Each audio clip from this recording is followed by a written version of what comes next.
소개로 남자와 여자가 만났는데 처음 이제 통성명하고 나서 남자가 그 여자에게 물었습니다. 혹시 담배는 피우십니까? 했더니 아유 저는 담배 냄새도 못 맡아요. 술은 마십니까? 했더니 술이라면 친절히 쳐요 하고 말합니다. 혹시 연애해 보셨습니까? 하더니 저는 남자도 몰라요 라고 말합니다. 그 말을 듣는 남자가 참 순수해서 참 좋은데 그 무슨 재미로 사십니까? 라고 물었습니다. 그랬더니 여자가 호호호 하더니 거짓말하는 재미로 살아요 라고 말하더라. 여러분 무슨 재미로 사십니까? 지난 2009년도 그 MBC TV에서 한글날 563도를 맞아서 말의 힘이라는 이런 그 프로그램을 이제 방영했던 적이 있었습니다. 이 프로그램을 제작하면서 재미있는 실험들을 했는데 그때 30개의 단어가 적혀 있는 카드를 만들어 놓고 이걸 가지고 이제 그 5분 안에 3개의 문장을 이 단어 카드를 연결해 가지고 이제 그것을 3개의 문장을 만들도록 했습니다. 그리고 나서 그 문장을 읽거나 문장을 만든 다음에 그 사람들의 반응을 체크했는데 그 문장 가운데서 노인을 연상케 하는 단어가 나오는 문장을 만든 사람은 평소에 그 다른 사람들의 일반적인 발걸음보다도 2초 32가 걸음이 늦더랍니다. 근데 반대로 젊은이를 연상시키는 단어와 그 문장을 만든 사람은 보통 경우보다 2초 46이 더 빨라지더랍니다. 뭐 전혀 아무런 다른 물리적인 어떤 지시를 한 것이 없는데 단지 자기가 단어를 조합해 가지고 문장을 만들고 나서 젊은이가 연상되는 발걸음이 저절로 빨라지고 노인이 연상되는 단어를 문장을 만들면은 이것이 이제 걸음이 더 늦어지더라는 것이죠. 그러면 또 어떤 실험을 했는가 하면 15개의 좋은 말과 15개의 나쁜 말을 이제 그 종이를 카드에 적어서 나눠준 다음에 그것을 이제 기억하는 것을 이제 그것을 얼마 지난 다음에 기억하도록 했더니 나쁜 말을 한 경우가 훨씬 66%가 더 기억을 더 많이 하더랍니다. 사람들 그 좋은 말은 쉽게 잊어버리고 나쁜 말을 더 기억에 오래 남더라는 것이죠. 그런가 하면 4명을 한 조를 짜서 그 중에 한 사람은 피실험자고 3명은 이제 도움인데 근데 도움이란 사실을 모르고 우연하게 이제 4명씩 조를 짠 걸로만 이렇게 이제 꾸며놓고 그 한 사람 피실험자를 3사람이 칭찬하는구는 이렇게 말을 했더니 그때 그 사람이 이제 그 대화를 주도하기 시작하더랍니다. 그렇게 하다가 이제 갑자기 이제 3사람이 자기들 유학 갔다 온 얘기를 막 꺼냈습니다. 그런데 피실험자는 유학을 다녀오지 않았습니다. 그랬더니 이 사람이 그때부터는 소외되고 말을 안 하고 거기서 위축되더라는 것이죠. 뭐 다른 거 전혀 물리적으로 한 것 없는데도 불구하고 이 대화에서 어떤 경우는 이제 이 사람이 주도적인 역할을 하면서 대화를 이끄는가 하면 어떤 경우에는 사람이 스스로 이제 위축되고 소외되는 이런 반응들을 보이더라는 것입니다. 이처럼 말은 그냥 단순히 어떤 공기를 진동시키는 음파 파장이 아니라 우리에게 이렇게 저렇게 어떤 영향을 미치고 우리에게 어떤 힘을 가하는 이런 모습들이 있죠. 사람은 살면서 늘 말을 하면서 말을 통해서 우리는 살아가고 있습니다. 심리학자들의 연구에 의하면 1살짜리 아이가 쓰는 어휘, 단어는 대체로 5가지 정도라고 합니다. 여러분 5가지라면 어떤 말일 것 같습니까?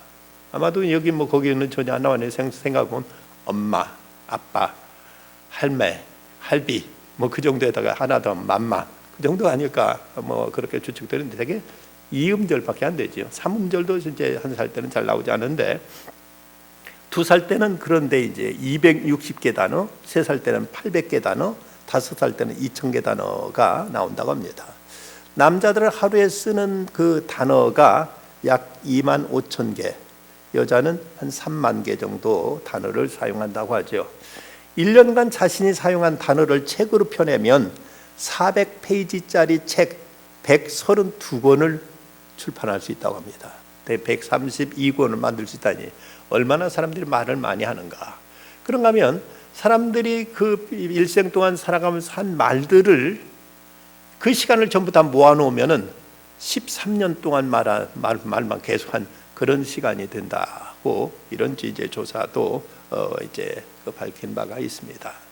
성경에 보면 죽고 사는 것이 혀의 권세에 달렸나니 혀를 쓰기를 좋아하는 자는 그 열매를 먹으리라고 했고, 또 무릇 더러운 말은 너 입 밖에도 내지 말고 오직 덕을 세우는데 소용되는 대로 선한 말을 하여 듣는 자들에게 은혜를 끼치게 하라고 말씀하고 있습니다.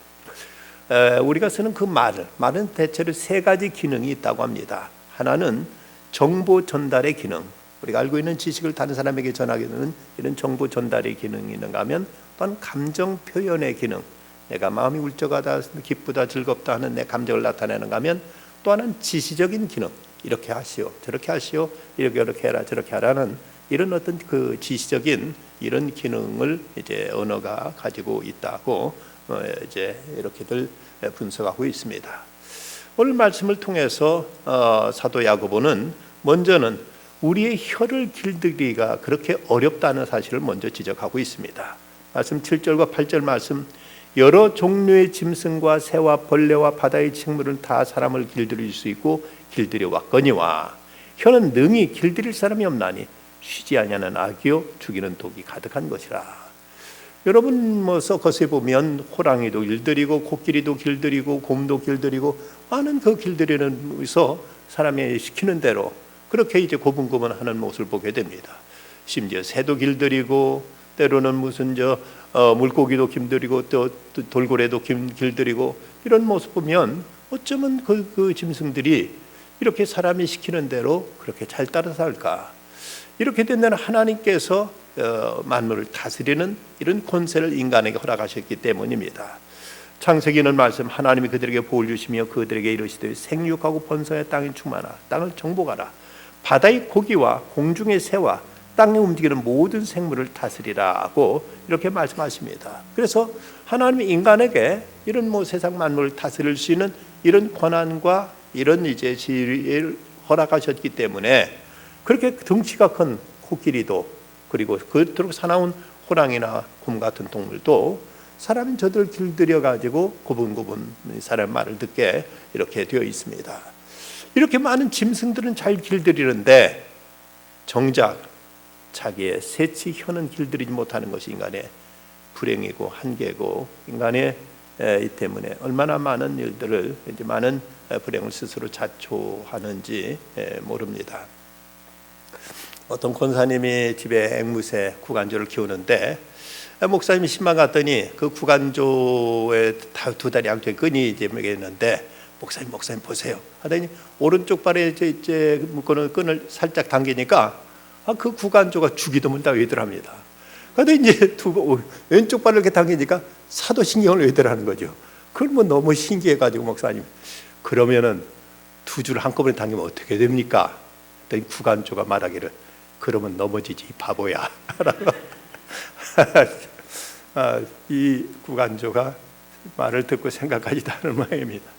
어쨌든 이렇게 잘 길들이지만 그러나 사람의 정작 혀를 길들이지 못해서 그래서 얼마나 많은 인간 사이의 어떤 관계의 파괴, 또 다른 사람에 대한 어떤 고통과 아픔, 또 자기 자신의 인격의 실추 등을 나타내고 있는지 모릅니다.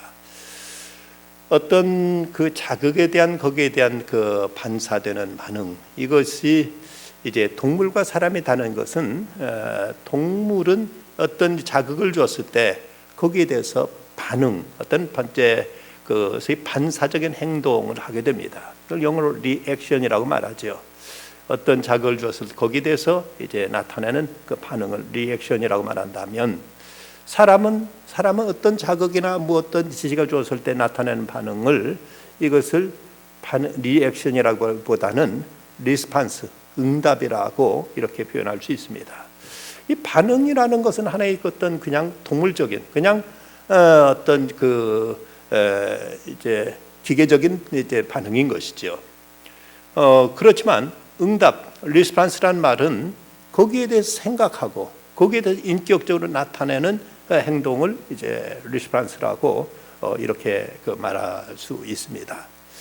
자기 집에 자기가 길들인 자기 키우는 밥 먹여주고 잘 키우는 개도 주인이 갑자기 꼬리를 밟으면 깨갱 하고 주인한테 물려고 덤벼듭니다. 근데 사람이 만약 그 사람의 발을 이제 잘 밟았다면 같이 금방 화내고 덤벼들면 이것은 동물적인 수준의 그 반응, 리액션에 지나지 않죠. 그러지만 거기에 대해서 심사숙고하고 왜 이랬을까? 실수했을까? 고의적으로 했을까? 또 이것은 어떤 사인이 있을까를 생각하고 거기에 대해서 인격적으로 이제 나타내는 반응을 이건 리스판스, 응답이라고 말할 수 있는 거죠. 신앙인은 또 신앙인대로 모든 어떤 상대방의 이야기라든지 상대방이 우리에게 준 어떤 사인에 대해서 그 리액션, 그냥 동물적으로 기계적으로 나타내야 될 것이 아니라 거기에 대해서 인격적으로 신앙적으로 거기에 대해서 응답할 수 있어야 되죠. 김구 선생님이 독립운동하면서 중국에서 이제 독립운동 하시던 때 그 어머니가 뭐 형편이 아주 어려우시니까 시장에 가서 뭐 그 채소 부스러기 같은 거 이런 거 끓여도 이제 주워다가 끓여 먹고 이렇게 생활하니까 그래도 이제 김구 선생님은 우리나라 그래도 이제 그 주석인데 임시 망명 정부의 주석인데 그 모습이 부끄럽기도 하고 또 이제 어머니가 안 됐다 어머니 제발 좀 그러지 마십시오 하고 이렇게 어머니가 간과하게 만류하니까 너 이놈 너 네가 얼마나 졌다고 이것을 창피하게 생각하느냐 너 아직도 처리 안 들었구나 너희 종아리 거더라 하고 그 노모가 김구 주석을 회초리로 때렸더랍니다. 그때 김구 주석이 그 어머니가 회초리 때리니까 눈물을 흘렸다는 거죠. 왜? 아파서 우느냐? 하고 물어보니까 아니요. 어머니 손길이 어제 작년보다 힘이 없어서 그렇습니다. 라고 이렇게 대답했다고 합니다. 이런 것이 바로 응답이죠. 이제 바로 리스판스. 바로 거기에 대해서 단지 매를 맞고 아프다고 우는 것은 이건 하나의 그냥 반응일 뿐이죠. 리액션. 그냥 거기에 대해서 기계적으로 동물적으로 그냥 거기 나타내는 것이라면 어머니의 손이 더 힘이 없어지시고 이렇게 노쇠하신 것이 안타까워서 사식된 그 마음에서 그것이 이제 안쓰러워서 안타까워서 그래서 울었다면 이건 인간적인 인격적인 이런 그 응답이라고 말할 수 있습니다. 우리가 어떤 언어에 대해서 상대방이 뭐라고 했을 때 그냥 그대로 감정적으로 바로 즉각 쏘아붙인다면 이건 하나의 그 리액션에 지나지 않지만 상대방이 무슨 말을 했어도 거기에 대해서 우리가 심사숙고하고 신앙인으로서 어떻게 이제 반응할 것이냐를 우리가 생각하고 거기에 인격적으로 또 신앙적으로 우리는 거기에 응답할 수 있어야 될 것입니다. 사람 말할 때 미리 생각해야 될 점이 몇 가지 있는데 그 첫째는 내가 말하는 것이 사실인가? 이것이 팩트. 이것이 뭐 요즘 팩트 체크라는 말을 쓰고 있습니다만은 그냥 놈한테 들은 얘기예요. 요즘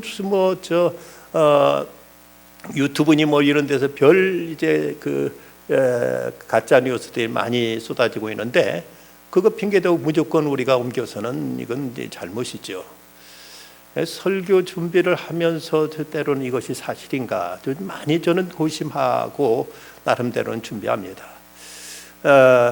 이제 인터넷에 어느 데에서 보내온 글이 있어서 그것을 이제 지난 몇 주 전에 그 설교 시간에 인용하려고 왔는데 이제 그 나름대로 감동적인 내용이고 내용이 참 좋아서 그걸 인용하려고 나름대로 설교 원고 다 준비해 놨는데 토요일 저녁에 자다가 어떻게 잠이 깼는데 이것이 분명히 내용은 참 좋고 이것도 이제 어떤 그래도 어디서 어떤 믿을 만한 이런 어떤 기관에서 보내온 글이라서 그대로 인용할까 하다 그래도 모르지 해서 인터넷 검색을 했더니 아닙니다. 사실이 아니에요. 그런 얘기는 떠들었는데 그게 팩트가 아니라는 이런 기사가 있는 거고 내가 큰일 날 뻔했다. 강단에서 물론 부지 중에 제가 의도적인 건 아니지만 잘못하면 이거 사실이 아닌 것을 함부로 내가 말해가지고 이제 사람들에게 본의 아니게 거짓말을 할 뻔했구나 하고 그 밤에 제가 그 불이 나게 또 원고를 좀 다 그것을 고쳤던 적이 있었습니다. 어쨌든 이 말이 팩트 사실인가를 점검해야 되고 또 이것이 덕이 되는가 과연 이거 말씀을 해야 될 말인가 하는 것을 생각해야 되고, 그리고 이 말 한 다음에 어떤 영향이 있을까, 어떤 이제 결과가 나타날 것인가도 생각해야 됩니다. 또 하나는 이 말을 내가 해야 될 말인가 아니면 다른 사람들이 해야 될 말인가도 생각해야 된다고 합니다. 미국 사람들 많이 쓰는 말 가운데서 It's not your job, 이건 네 일이 아니야 하는 그런 말들이 관용으로 많이 쓰인다고 합니다만은, 어떤 말도 내가 해야 될 말이 있고 내가 다른 사람이 해야 될 말도 있습니다. 어느 목사님이 이제 어려운 별로 크지 않은 교회에 부임하게 됐는데, 형편이 넉넉지 않아서 그 목사님이 사택을 마련했는데, 지하 반지하 이제 그 지하에 그 조그만 연립주택 이제 반지하로 이제 사택을 마련했는데, 형편이 그러니까 이것도 다 감사하다 하고 했는데, 그 교회 장로님 되는 분이 하시는 얘기가, 예수님은 마국간에도 오셨는데 이거 감사지요 하고 이렇게 얘기하더랍니다. 근데 장로님 사시는 형편 보면 아주 2층 양옥집 잘 사시는 분인데, 목사님 그 얘기를 듣다가 이건 내가 할 얘기인데 왜 장로님이 하시는가 하는 생각이 들더랍니다. 여러분, 그런 경우는 목사님이 예, 감사지요. 아니 예수님은 마국간에도 오셨는데요. 목사님 입에서 나와야 될 얘기지, 장로님이 이거 감사하죠. 예수님은 마국간에도 오셨는데요. 그건 당신 자신한테 적응해야 될 얘기지, 다른 사람한테 미안합니다. 잘해야 되는데 형편이라서 이렇게 됐습니다. 이렇게 표현하는 것이 이제 바람직한 표현이지, 이분은 공부도 많이 하신 분이고 책도 많이 쓰시는 분이고 국문학까지 전공하셨다는 분인데, 이분이 그렇게 예수님은 마국간에도 오셨는데 감사하지요 라는 말을 듣고 뭔가 추격이 잘못됐죠, 전도됐구나 하는 그런 생각이 들었다고 합니다. 전 내가 할 말인가 상대방이 할 말인가 다른 사람이 할 말인가도 생각이 든다는 것이죠. 그리고 내가 한 이 말을 한 해에 책임질 수 있는가까지도 생각해야 된다고 합니다. 독수리의 가장 좋은 먹잇감은 두루미랍니다.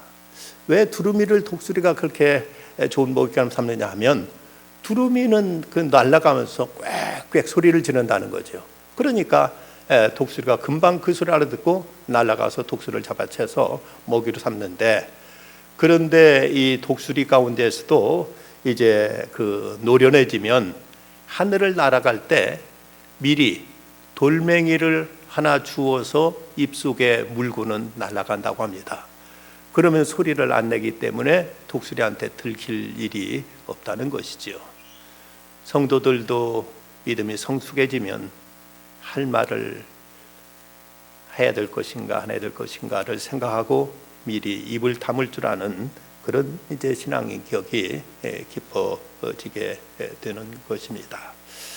한국 전쟁 끝날 무렵에 있었던 실화라고 합니다. 미국 샌디에고에 있는 외곽 지역의 어느 호텔에서 한국 전쟁에 참전했던 한 병사가 자기 이제 집에로 전화해서 어머니한테 전화를 걸었습니다. 어머니, 제가 돌아왔습니다. 했더니 어머니가 아니 너 빨리 집에 오지 않고 왜 거기 있니? 하고 이렇게 물었습니다. 그러자 이 아들이 하는 말이, 제가 지금 호텔에 있는데요, 이제 곧 가겠습니다. 근데 제 친한 친구 하나가 전쟁터에서 좀 다쳤는데 지금 저하고 같이 있습니다. 그 친구는 눈 시력을 잃었고 두 팔도 잃었는데 제가 좀 데려가서 한 1년쯤 같이 우리 집에서 있으면 안 될까요? 하니까 어머니가 하신 말이, 그래 데려와라. 그런데 1년이면 너무 길지 않니? 모두 다 부담스럽지 않겠니? 라고 이렇게 말했습니다. 그러자 이 아들이 예 어머니 알았어요 하고 전화를 끊었습니다. 근데 그 다음 날 미국 해군 본부에서 이 집에 전보가 왔는데, 당신 아들이 호텔 12층에서 뛰어내려서 자살했습니다 하는 통보였습니다.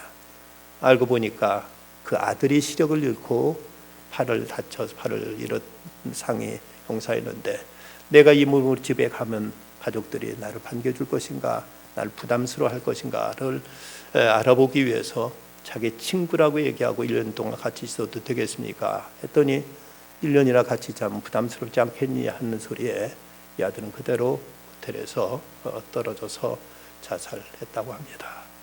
우리들의 말이 사람을 살릴 수도 있고 죽일 수도 있다면 우리들 말을 얼마나 우리가 신중하게 해야 될 것인가를 우리가 이제 깊이 새겨야 될 것입니다. 다음 이 말에는 축복과 저주의 기능이 있다고 말씀합니다. 9절과 10절 말씀, 이것으로 우리가 주 아버지를 찬송하고 또 이것으로 하나님의 형상대로 지음받은 사람을 저주하나니 한 입에서 찬송과 저주가 나오는도다. 내 형제들아, 이것이 마땅하지 아니하니라 라고 말씀합니다. 지난주에도 말씀드린 것처럼 이 이제 축복을 나타내는 바라크라는 단어는 하나님을 향해 쓰여질 때는 찬송한다는 뜻이고, 하나님의 사람들에 대해서 이 바라크한다는 말은 축복한다는 말이 됩니다. 한 단어인데도 대상에 따라서 그 의미는 다른데, 하나님을 찬송하는 그 말 가지고 이제 이 말 가지고 그 입으로 또 이제 저주하면 되겠느냐고 이렇게 말씀하고 있습니다. 우리의 입은 하나님을 찬송하는 입술인데 이 입술로 사람을 저주해서야 되겠느냐고 이렇게 말씀하고 있습니다. 제 선배 목사님 중에 한 분이 그런 얘기를 한 수를 들었습니다. 때로 목회하다 보면 정말로 속이 썩어 들어갈 때가 있고 때로는 정말 저주하고 싶을 때가 있다는 그런 속내를 털어놓은 적이 있었습니다. 그러면서 하는 얘기가, 그렇게 저주하고 싶을 때는 자기는 저주해버린다고. 그게 좀 뜨악해가지고, 아니 뭐라고 저주하십니까 했더니 그분이 하는 말이, 돈벼락이나 맞아버려라, 앓던 병이나 떨어져 버려라 하고 이렇게 저주한다는 거죠. 그래서 참 대단하십니다 했더니, 그런데 그분 그 다음 얘기가 더 뼈있는 얘기입니다. 사실은 돈벼락 맞고 앓던 병 쉽게 떨어지면 그럼 변하지 않는 사람은 없다. 자칫 그것이 저주가 될 수 있다고 말합니다. 여러분, 돈벼락 맞으면 좋을 것 같죠? 로또 돼가지고 좋은 결과 나타난 가정 별로 없습니다.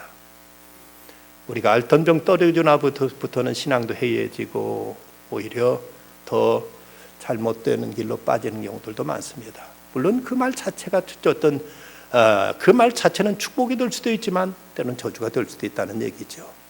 정말로 복을 빌어주고 정말 그 영혼이 잘 되면서 돈벼락도 맞고 영혼이 잘 된 상태에서 병 나오면 정말 축복이 되겠지만, 그것 때문에 영혼이 잘못된다면, 그것 때문에 믿음이 떨어진다면 그건 저주가 될 수도 있습니다. 어떤 의도로 하느냐가 더 중요한 얘기죠. 세 번째로는 한 입으로 다른 말을 하지 말라고 말씀합니다. 오늘 11절과 12절 말씀, 샘이 한 구멍으로 어찌 단물과 쓴물을 내겠느냐, 내 형제들아, 어찌 무화과 나무가 감람 열매를, 포도나무가 무화과를 맺겠느냐, 이와 같이 짠 물이 단물을 내지 못하느니라 라고 말씀합니다. 한 나무에서 한 가지 열매만 맺히는 것이고, 한 샘물에서 또 한 가지 물만 나오는 것인데, 어떻게 한 입에서 이런 말과 저런 말이 달리 나올 수가 있겠느냐고 말씀하십니다. 우리 만에 하나라도 우리에게 악한 말이 나왔다면 그건 우리 안에 그 악이 있었기 때문이죠. 나는 그런 사람 아닌데 라고 이렇게 변명할지 모르지만, 내 안에 그런 악이 숨어 있었기 때문에 그것이 언어를 통해서 어느 순간 뛰쳐나오는 것이지, 내게 전혀 없는 것이 그것이 저절로 나올 리는 없다는 것입니다. 사도 바울은 자기 자신 안에 악이 있음을 그렇게 솔직히 고백하고 있습니다. 내가 원하는 바 선은 하지 아니하고 도리어 원치 아니하는 바 악은 행하는도다. 그 선을 행하기는 원하는 나에게 악이 함께 있는 것이로다 라고 이렇게 말하고 있습니다. 분명 우리 안에도 이런 악함이 있다는 사실을 인정하고 이것을 하나님 앞에 토설하고 하나님 앞에 회개하도록 해야지, 나는 전혀 그런 사람 아니다 하고 스스로 자신을 속이거나 자신을 이제 그 가면을 쓰는 것은 이건 옳지 않다는 것입니다. 내 안에 악이 있다는 걸 인정하고 절대로 변명하지 말 것입니다. 나는 본래 그런 사람 아닌데 어쩌다 그렇게 됐다고 이렇게 사람들은 실수라고 이렇게 변명합니다만은, 우리 안에 이런 악한 모습이 있음을 우리 인정하고 하나님의 도움을 빌고 성령께서 우리를 치유해 주시도록 이를 위해서 기도해야 될 것입니다. 성 글라라 수녀는 그가 젊었을 때는 아주 사치스러운 생활을 하다가 그녀가 이제 예수님 격적으로 영접하고 그리고 수녀로 이제 거듭나면 수녀가 되면서부터 그녀는 이제 지난날에 자기의 그 세상에서 치우쳤던 그런 삶을 회개하면서 옛날에 그 사치스는 목걸이를 걸고 다녔던 것을 회개하면서 쇠사슬로 목걸이를 만들어가지고 목에 메고 다녔고, 또 쇳덩어리로 자기 팔찌질을 만들어서 무거운 것을 이제 메고 다니면서, 그러면 지난날에 사치했던 것을 회개하곤 했다고 합니다. 그런데 어떤 사람이 그 모습을 보고는 위선자라고 이렇게 비난을 했습니다. 그러자 이 글라라 수녀가 자기도 모르게 그날 그 사람을 향해서 악담과 저주를 퍼부었습니다.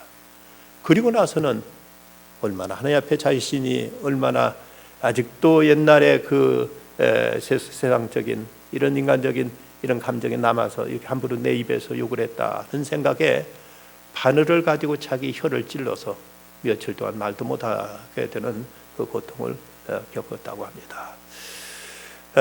우리가 그러지 말아야지만 아직도 우리에게 육체의 본능이 남아있고 예습성이 남아있어서 성도로서 믿는 자로서 덕스러지 못한 말들을 쉽게 내뱉는다면, 이것도 우리가 하나님 앞에 회개하고 이런 일이 없기를 위해서 늘 하나님 앞에 기도해야 될 것입니다.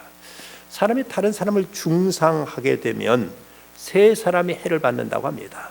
먼저는 말하는 그 자신이 더러워지는 것이고, 또 듣는 사람도 취해지는 것이고, 그리고 말하는 그 당사자, 그 대상자도 이제 함께 인격과 여러 가지 그 사람의 명예에 먹칠을 하기 때문에 누구를 중상모략하게 되면 세 사람이 함께 피해를 입는다고 합니다. 그래서 한 입으로 찬송과 저주가 나오는도다. 하나님을 찬송하는 그 입으로 어찌 그 저주가 나오고 이런 욕이 나오고 이런 미워하는 말들이 나와야 되겠느냐고 이렇게 말씀하고 있습니다. 특별히 우리가 모처럼 교회 나와서 말씀 듣고 은혜 받고 때로는 기도하고 성령의 감동 받았으면 그럴 때일수록 더더욱 조심해야 됩니다.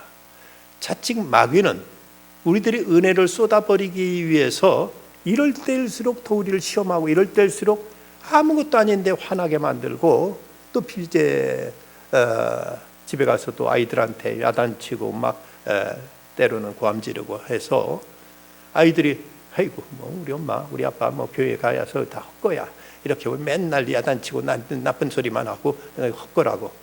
차라리 자녀들 혼자 야단칠 일이 있으면 다른 때 하더라도 주일날이라든지 교회 다녀온 다음에는 덕스러운 말, 그런 때는 좋은 말만 하는 것이 아이들이 신앙을 위해서도 저들의 인격을 위해서도 바람직한 것입니다.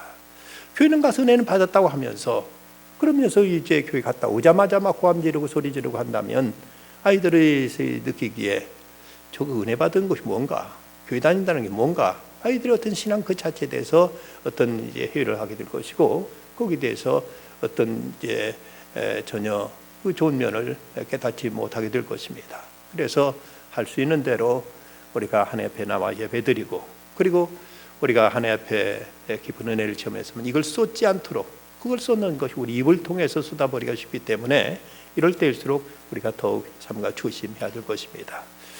예수님은 제자들을 파송하시면서 그런 말씀하십니다. 어느 집에 들어가든지 먼저 말하되 이 집이 평안할지어다 하라. 만일 평안을 받을 사람이 거기 있으면 너희 평안이 그에게 머물 것이요 그러지 않으면 너에게로 돌아오리라. 어떤 목사님이 이 말씀 가지고 아주 재미있는 얘기를 하셨습니다. 우리가 어느 집 가든지 평안을 빌라, 그 사람에 의해서 복을 빌라는 것이죠. 그런데 어떤 사람을 위해서 복을 비는 것이 내게 좋겠느냐 하는 것입니다. 저 사람이 복받을 만한 사람한테 복을 비는 게 좋겠느냐, 아니면 복받지 못할 고약한 사람한테 복을 비는 게 좋겠느냐. 이 목사님 재미있는 해석을 내립니다. 복받지 못할 사람한테 복을 빌어줘야 내가 복을 받지 않겠느냐. 복받을 사람한테 복을 빌어보면 그 사람 받아버리고 마니까 나한테 돌아올 것 없는데, 복받지 못할 사람한테 복을 빌어주면 그 사람이 복을 못 받고 내게로 돌아온다. 오늘 말씀이 그러게 있죠. 너희가 이제 만일 평안을 받을 사람이 거기 있으면 너희 평안이 그에게 머물 것이요 그러지 않으면 너희에게로 돌아오리라. 너희에게로 돌아온다고 했으니까 그 복이 내게 돌아와서 내가 그 복을 받게 된다는 거죠. 여기는 그냥 조크를 한 얘기지만 복받지 못할 사람에게도 복을 비는 그 마음이 이미 복된 것이죠. 복받지 못할 사람을 위해서 복을 빌어주는 그 마음이 이미 복받은 마음이고, 이런 사람이 분명 복받게 됐다고 말할 수가 있겠죠. 우리가 혀를 훈련시키는 방법은 몇 가지 원리가 있는데 먼저는 주님의 도우심을 구해야 된다고 말합니다. 시편 141편 3절에 여호와여 내 입에 파수꾼을 세우시고 내 입의 문을 지키소서. 내 입에 파수꾼을 세워주시옵소서. 한마디도 우리가 내 감정대로 내 기분대로 내 어떤 착각과 내 선입견으로 함부로 말하지 않도록 입에 파수꾼 세워주시고 내 문을 지켜주십시오 하고 기도하라는 것입니다. 시편 19편 14절 나의 반석이신 나의 구속자이신 여호와여 내 입의 말과 내 마음의 묵상이 주의 앞에 연락되기를 원하나이다. 주님께 내 말이 연락되기를 바라고 내 마음의 묵상이 주님께 연락되기를 원한다면 우리 어떤 말을 써야 될 것인가? 진정 주님이 들으실 만한 받으실 만한 이런 말을 쓰도록 우리가 주의 도우심을 구하라. 언어를 위해서도 기도하라고 말합니다. 그리고 주님과 날마다 교제해야 우리가 말들이 점점 경건해지고 거룩해지고 아름다워지고 덕스러워지기 마련이죠. 유유상종이라는 말이 있고 사람은 누구를 사귀냐에 따라서 그 언어가 같은 이제 부류들에 쓰는 말이 있습니다. 깡패들은 깡패들이 쓰는 말이 있고 예술가는 예술가들이 쓰는 말들이 따로 있습니다. 그렇다면 우리는 주님과 날마다 동행하게 되면 주님 앞에 쓰일 말들, 주님 앞에 하릴 말들, 주님께서 들으실 만한 말들, 이런 말들이 우리에게 나오게 되겠지요. 날마다 주님과 동행하는 삶을 살아야 된다. 그리고 이제 우리들의 언어를 위해서도 우리가 자백하고 회개해야 된다고 말합니다. 우리가 기도하면서 잘못된 말이 나오면 희망이 없다고 포기할 일이 아니라 잘못을 자백합니다. 주님, 제가 또 실수했습니다.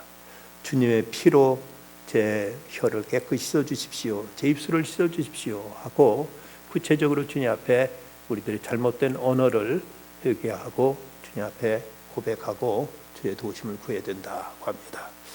그리고는 이제 무엇보다도 성령 충만해야 우리가 말에 실수가 없고 경건한 말을 하게 될 수 있다. 도레 목사님 같은 분은 나는 성령 충만하지 않은 말을 하지 않으려고 한다. 먼저 성령의 다스림 받고 성령의 지배 안에 있을 때만 내가 말하려고 한다고 이분 얘기한 것처럼 우리가 성령 충만을 구할 수 있어야 될 것입니다. 어느 독일의 한 병원에서 중년의 한 성도가 혀에 암이 걸려서 혀를 절단해야 되는 이런 수술을 받게 되었습니다. 그래서 이제 수술하기 위해서 혀를 이제 절제해야 되는데 마취를 하기 전에 먼저 의사가 말합니다. 이제 혀를 잘라내야 됩니다. 그러자면 이제 암이 전부 온몸에 퍼져서 생명 위험합니다. 이제 당신이 혀를 가지고 지금 가지고 있는 혀를 가지고 이제 마지막 하고 싶은 말 한마디만 하십시오. 이제 곧 혀를 잘라낼 겁니다. 하고 이렇게 말합니다. 그자 이 사람이 그 의사, 간호사 등 주변에 있는 의료진들 앞에서 그가 하는 말이 사람들은 모두 다 저 마지막 무슨 말을 할까? 저 사람이 이제 자기 혀로는 자기 입술로 이제 마지막 말 무슨 말을 할까 했더니 이 사람은 눈물 흘리면서 주 예수여 감사합니다. 주 예수여 감사합니다. 주 예수여 감사합니다 하고 3번을 그렇게 말하더랍니다. 이번은 마지막 자기 입술로 할 수 있는 말을 주님께 감사를 고백하면서 그러면서 하나님에 대한 자기 신앙을 이렇게 고백했다는 것이죠. 예수님도 십자가상에서 마지막으로 남기신 말씀 내 영혼을 아버지께 부탁하나이다 라고 기도하셨습니다. 이 말은 내 영혼을 아버지께 부탁하나이다는 말은 히브리 사람들, 이스라엘 사람들이 저녁에 잠자리에 들 때 기도하는 기도문입니다. 예수님 평소에 기도하시던 그 기도를 십자가 지시면서 운명하시면서도 그대로 기도하신 것입니다. 우리는 평소에 무슨 말을 하고 살고 있고 어떤 말이 주로 우리 입에서 나오는가? 어쩌면 우리들 마지막 순간에도 그 말이 나올 수 있다면 이것이 부끄럽지 않은 말이고 진정 하나님 앞에 합당한 말인가를 우리는 돌아보아야 될 것입니다. 우리에게 주신 이 귀한 언어, 이것은 참으로 하나님께 주신 귀한 선물이고 인간이 말할 수 있다는 이 소통의 채널 때문에 인간이 모든 만물의 영향이 될 수 있었던 가장 중요한 요소 중에 하나가 이 정보의 전달력 때문에 인간은 마음의 영향이 될 수 있었습니다. 우리에게 주신 이 귀한 은사를 하나님 앞에 합당하게 쓰여질 때 이건 축복의 도구가 될 것이고, 잘못 쓰면은 이건 저주의 도구가 되어버리고 말 것입니다. 우리에게 주신 이 귀한 언어, 이것이 특별히 교회 공동체 안에서 바르게 사용되어질 때 하나님께 영광이고 교회의 덕이 되고 우리 각자에게 하나님의 축복이 많은 귀한 은사가 될 것입니다. 잘못 사용해서 이것을 통해서 교회의 화평을 깨뜨리고 하나님의 영광을 가리고 자신의 누추함을 드러내는 일이 없도록 우리 혀에 파수꾼을 세워주시기를 기도하면서 삶과 덕스러운 말을 통해 하나님께만 영광 돌려야 되겠습니다. 기도하십시다. 거룩하신 아버지 하나님, 사람들이 두려워 떨고 불안해하는 이 시간에도 하나님 앞에 나와서 이렇게 예배 자리에 있게 하심을 감사합니다. 저에게 나올 수 있는 믿음 주신 것 감사하고, 나올 만한 또 이만한 건강 주신 것 감사합니다. 나올 수 있는 성전이 있는 것 감사하고, 함께 예배드릴 수 있는 믿음의 지체들이 있음을 인하여 감사합니다. 나와서 하나님 앞에 생각하면 감사할 일이 너무 많은데, 멀어져 있으면 근심, 걱정, 한숨, 탄식, 불평, 불만들, 이런 것들이 난무하는 저희들을 긍휼히 여겨주시고, 어찌하든 주님을 가까이 하고 저희들을 항상 입술에 파수꾼을 세워서 하나님 앞에 영광 돌리는 말들, 성도로서 덕이 되는 말들을 하기에 힘쓰는 저희들 되어서 교회가 늘 화평 가운데 하나님의 영광을 드러내며 그리스도의 향기를 발할 수 있게 해주시옵소서. 코로나19로 인해서 온 세상에 두려워 떨고 있습니다. 주님은 이걸 통해 무엇인가 제게 말씀하고 계실 터인데 그 음성을 알아듣게 해주시고, 또 하나님의 그 사인 앞에 바르게 응답할 줄 아는 성도들 되게 해주시고, 그래서 이걸 통해서 세상의 사악함, 죄악이 물러가게 하여 주시고, 인간의 오만이 하나님 겸손해지게 해주시며 하늘 두려운 줄 알고 살아가는 모든 이 땅 백성들 되게 해주시옵소서. 이를 애쓰고 수고하는 모든 의료진들과 공무원들을 지켜주시고, 저들 수고 위에 하나님의 도우시는 손길이 함께하여 주시고, 속히 모든 재앙이 물러가고 이 땅 다시 평화가 임하게 하여 주시옵소서. 예수님의 이름으로 기도드리옵나이다. 아멘.